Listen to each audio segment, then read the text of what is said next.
Selamat siang. Siang, Bapak. Perlu. Ibu. Ayo, Bapak.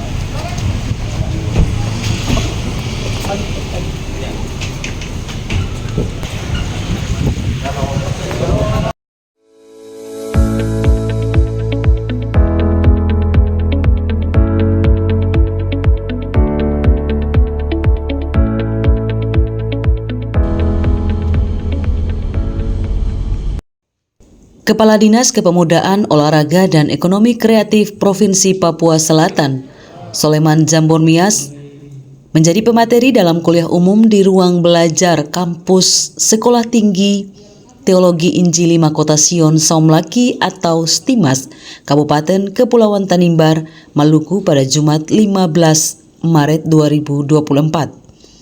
Pelaksanaan kuliah umum itu diselenggarakan bagi ratusan peserta dari perguruan Yayasan Sola Gracia Duanolat Berkei Saumlaki, seperti Sivitas Akademika, STIMAS, dan para siswa maupun Dewan Guru dari Sekolah Menengah Teologi Kristen Sola Gracia Saumlaki. Yang disebut dengan pelayanan. Bagaimana melayani yang baik? Bagaimana menjadi seorang pelayan yang baik? Itu yang kita mau bicara hari ini. Terpanggil untuk melayani.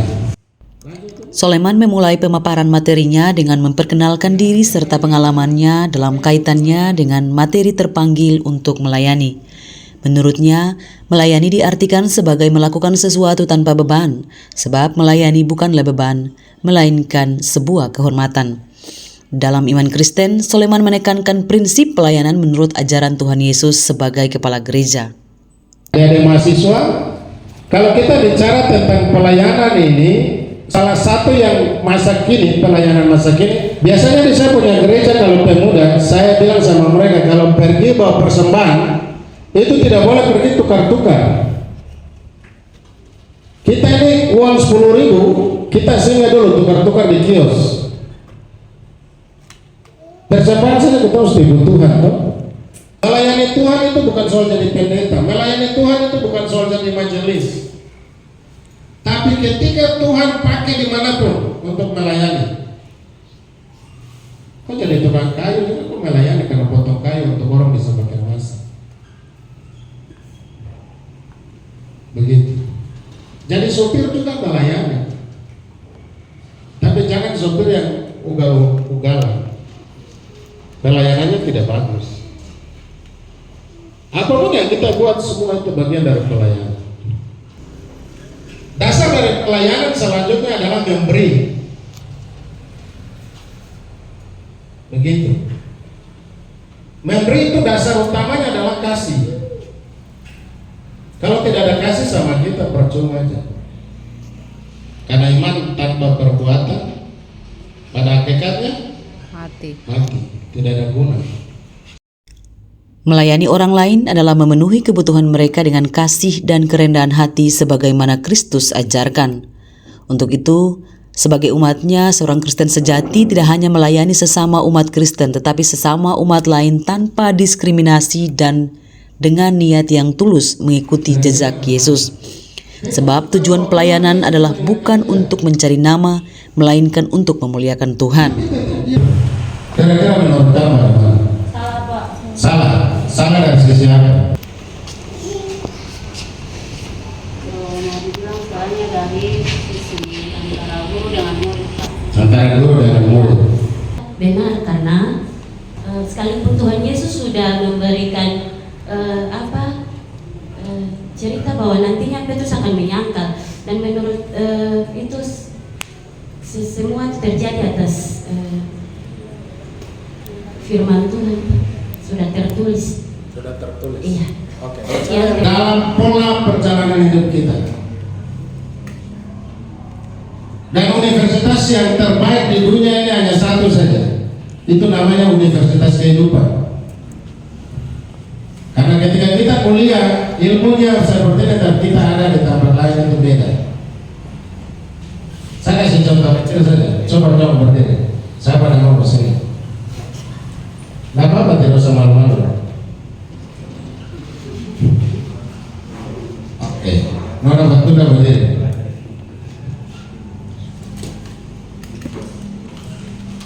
Nah, sekarang Nona Batunda ini dia lagi sapu-sapu di depan. Siapa namanya? Ricky yang ganteng. Nah, Nona Batunda ini lagi sapu-sapu di jalan depan rumah. Lalu Ricky ini dapat kejar dari sekitar 10 orang karena dituduh mencuri. Bukan dia ya, ini contoh. Dia dituduh mencuri. Lalu didatang lari pas di depan Nona Batunda ke rumah. Dibilang kakak tolong beta dulu, kalau tidak dong bunuh beta di belakang sana. Lalu Nona Batunda sembunyi dia dalam rumah. Orang-orang datang itu bawa parang, batu. Dong tanya Nona Batunda, itu tadi nyong tadi lewat ketok kejar dia itu ada di mana? Terus Nona Batunda bilang tidak tahu, disuruh lari lewat jauh ke sana, tidak tahu di mana. Lalu orang lari terus tidak ketemu Ricky. Dalam Alkitab itu bilang jangan menipu. Saat Nona Batunda ini, dia bilang bahwa Ricky dia tidak sembunyikan. Ditipu kan tidak? Iya. Ada yang bilang tidak. Yang lain? Sudah Nona Batunda dulu. Ricky, terima kasih banyak. Kenyataannya dia memberikan dia menyelamatkan sebagai tindakan, dia menyelamatkan Ricky ini. Jadi dia mengungkapkan begitu supaya orang-orang yang datang untuk mencari itu mereka tidak menemui dia. Kalau sampai temui pasti dia meninggal atau dipukul sampai. Luar biasa. Iya. Kita tepuk tangan untuk itu. Ya, panggilan utama kita adalah menjadi murid Kristus dan menaatinya kepada mereka semua. Setiap orang yang mau mengikut aku, dia harus menyangkal dirinya, memikul salibnya setiap hari dan mengikut aku. Jadi Bapak berdoa saja. Karena itu sudah. Kalau saya jadi bupati, Bapak datang ketemu saya tidak susah. Di jalan pun saya akan ketemu. Kalau 6 bulan saya tidak berubah kabupaten, saya undur diri. Bisa. Saya jadi bupati. Saya jadi kepala dinas. Kalau Tuhan izinkan saya di sini, pasti ini awal saya dari sini. Pasti ketika saya hadir, saya juga akan hadir di sini. Amin. Percaya. Dan saya sudah lakukan itu. Kalau saya ke Ambon, ada saudara yang dulu bantu saya cari. Kemanapun orang yang bantu saya pasti saya cari. Kalau saya tidak bantu bapak atau mamanya, anaknya sama. Itu ciri khas saya. Setelah mengakhiri pemaparan materi, Soleman menyerahkan 1 paket bantuan sarana olahraga kepada pihak sekolah dan kampus seperti sejumlah bola voli dan bola kaki serta 10 juta rupiah untuk kebutuhan penyiapan fasilitas lapangan bola serta menyumbangkan 5 unit laptop untuk membantu memperlancar kerja-kerja perkantoran di 2 lembaga itu. Saya sebagai pendiri Yayasan Solo Gracia 2 Nulat Barki Sumlaki.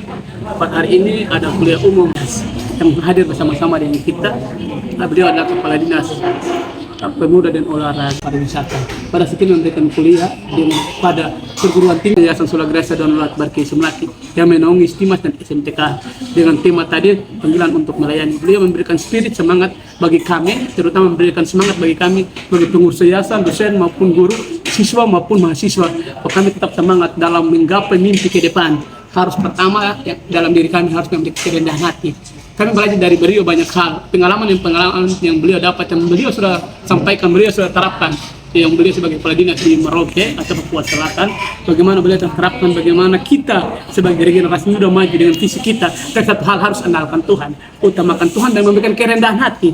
Kalau kerendahan hati maka ditetapkan seperti Yeremia, bagaimana dipanggil untuk melayani dengan hati, melayani dengan jiwa. Karena itu kami senang dengan beliau menyampaikan materi-materi yang sangat tersentuh untuk kami terus sekali. pribadi beliau sangat rendah hati, menyentuh dengan kami semua, menyentuh karena beliau datang dari latar belakang orang tidak mampu, tapi hadir sampai menjadi seorang kepala dinas, bukan di Maluku, tapi di Papua atau Papua Selatan. Itu kan anugerah Tuhan. Beliau katakan anugerah Tuhan dan panggilan Tuhan kepada beliau. Beliau ingin ke depan kalau Tuhan mau pakai beliau di negerinya sendiri, sekali lagi penetapan kalau Tuhan mau pakai Tuhan tetapkan beliau.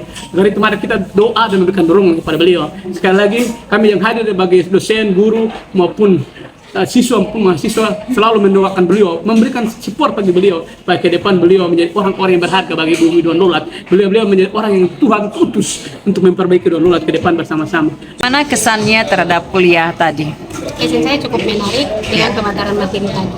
Apakah cukup mudah atau bagaimana, membingungkan?